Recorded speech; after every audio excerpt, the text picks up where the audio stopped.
মোহাম্মদ আবুল হাসনাত, কুমিল্লা ৪। ধন্যবাদ মাননীয় স্পিকার। মাননীয় প্রধানমন্ত্রীকে ধন্যবাদ জানাচ্ছি। সেকেন্ডারি এডুকেশন ডেভেলপমেন্ট প্রোগ্রাম হাতে নেওয়ার জন্য, একই সাথে সাথে learning acceleration programme in secondary education হাতে নেওয়ার জন্য। মাননীয় স্পিকার, আপনার মাধ্যমে আমার প্রশ্নটি হচ্ছে, একটা বিশ্ববিদ্যালয়ের শিক্ষার্থী অথবা যারা চাকরি প্রার্থীরা যখন প্রাথমিক বিদ্যালয়ে শিক্ষক হিসাবে চাকরি করতে যান, তখন সেখানে 11,000 টাকা বেসিক দিয়ে শুরু করেন বর্তমান প্রেক্ষাপটে। অর্থাৎ এই চাকরিটা হচ্ছে 13 গ্রেডের চাকরি এবং তৃতীয় শ্রেণীর। একজন যখন সেকেন্ডারি এডুকেশনে চাকরি করতে যান, তখন বেসিক বেতন পান 16,000 টাকা।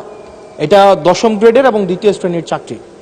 আমাদের দেশের প্রাথমিক শিক্ষা এবং মাধ্যমিক শিক্ষা এই দুইটা হচ্ছে ফিডার ইনস্টিটিউশন।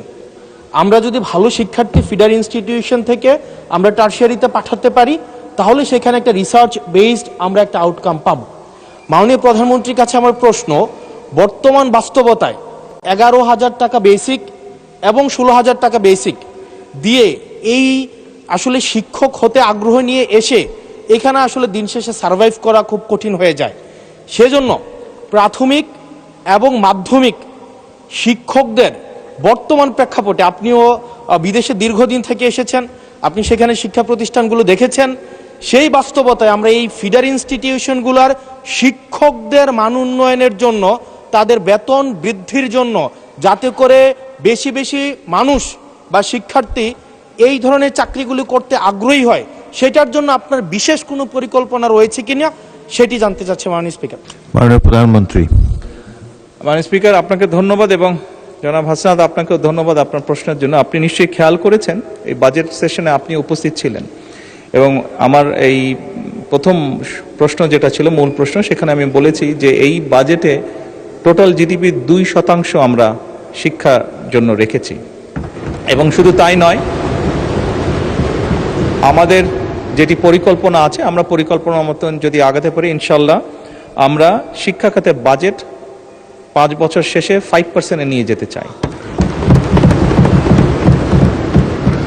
এবং অবশ্যই এগুলো আমরা যখন দেখেছি, স্বৈরাচারের সময় শুধু বিল্ডিং হয়েছে, কিন্তু হিউম্যান রিসোর্সের কোনো উন্নতি হয় নাই।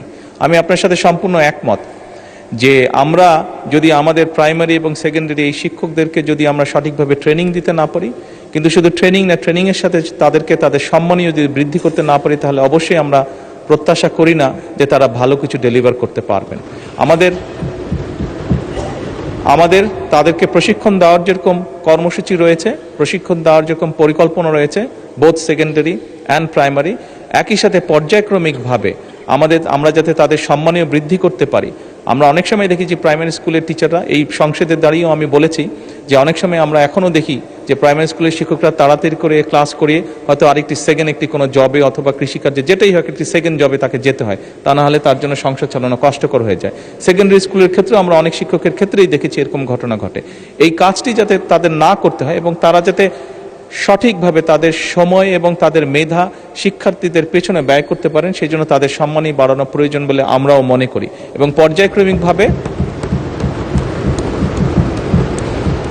পর্যায়ক্রমিকভাবে আমরা এই কাজটি ইনশাল্লাহ করব এই দেশে। ধন্যবাদ মাননীয় স্পিকার।